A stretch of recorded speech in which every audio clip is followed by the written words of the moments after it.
Welcome to The Explainer. Today, we're tackling the incredible origin story of Hollywood. And trust me, it's not what you think. It's this wild tale of how a small group of outsiders, who were literally running for their lives, ended up inventing the American dream for the entire world. So, let's dive right in. All right, let's start with a question. Think about the absolute giants of the film industry, right? Warner Brothers, MGM, Paramount, Universal, Fox. What do they all have in common? I mean, what's the one really surprising thread that ties all of them together? Well, here it is. Every single one of those legendary studios, they were all founded by Jewish immigrants from Eastern Europe.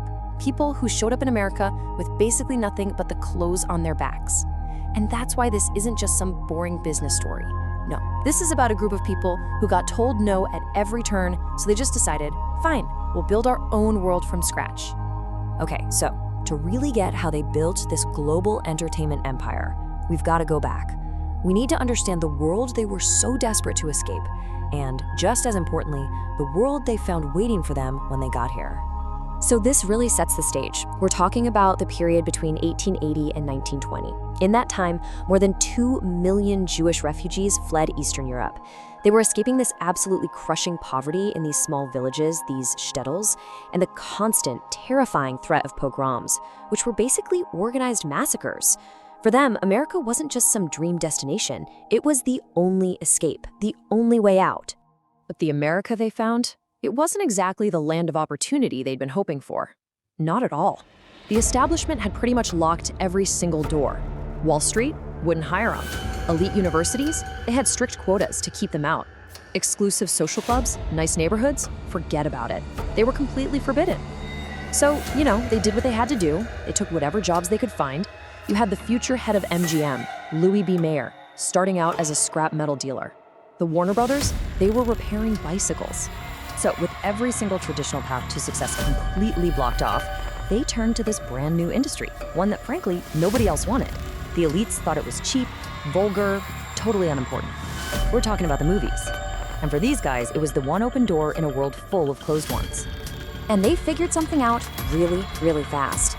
The early movies, the ones made by the Protestant establishment, were filled with the prejudices of the era.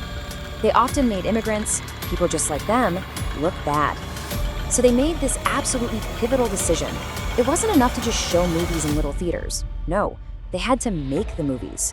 They had to grab the steering wheel and control the narrative themselves. But of course, there was a huge roadblock, and his name was Thomas Edison. Yeah, that Thomas Edison. He'd created this powerful cartel called the Edison Trust, and it basically monopolized every single patent for cameras and projectors. So if you wanted to make a movie on the East Coast, you had to pay him. And if you didn't, well, first he'd send his lawyers, and when the lawyers didn't work, he'd literally send thugs to go smash your equipment. No joke. So here they are, locked out again, this time by an inventor's monopoly. There was no way they could fight the Edison Trust on the East Coast. They had one option left: run. And run they did. Their solution was just brilliantly simple. It was geography. They packed up their entire operations and moved almost 5,000 kilometers across the country just to get as far away from Edison's lawyers and his goons as possible. And their destination? This sleepy, sun-drenched little suburb called Hollywood. And you know what? Hollywood was the perfect spot. And it wasn't just about the distance. California had sunshine all year round, which was absolutely essential for filming before they had advanced lighting. It had every single kind of landscape you could ever want, all right there. Deserts, mountains, forests, beaches. But maybe most important of all, it was a more open society. For these immigrants who were so used to doors being slammed in their faces, California, well, it was freedom. So in this new promised land, they didn't just build a couple of studios. Oh no. They engineered an entire industry. A completely self-contained universe that was designed from the ground up for total control. It all kicked off in 1915. A guy named Carl Laemmle opened Universal City. And I mean a literal city, not just a studio, totally dedicated to making movies. And once everyone else saw that it was working, the floodgates just burst open. Paramount, Fox, Warner Brothers, MGM, they all sprang up. And in just 10 years, a single decade, Hollywood went from being this dusty little outpost to the undisputed movie-making capital of the entire world. So what was the secret to their absolutely astonishing success? It was a business model called vertical integration. And what that means is they controlled everything, The whole shebang. They produced the movies, they distributed movies, and they owned the theaters where you went to see the movies. It was this completely closed-off, impenetrable, and, let me tell you, wildly profitable system. Okay, so with this industrial machine humming along, they started perfecting their most valuable product of all, the movie star. You know, Louis B. Mayer, the head of MGM, famously said, "Stars are not born, they are manufactured." And he wasn't kidding. They literally manufactured them. They change their names, invent new backstories, control every single aspect of an actor's public and private life. And in the process, they created the icons, the legends that we still talk about today. And through these stars, they broadcast this new, idealized version of the American dream onto screens all over the world. And what was the recurring theme? What was the story they told over and over again? It was a story they knew in their bones, from their own lives. The story of the outsider, the underdog who's just desperately trying to belong. All right, so the golden age of Hollywood really hit its peak during World War II.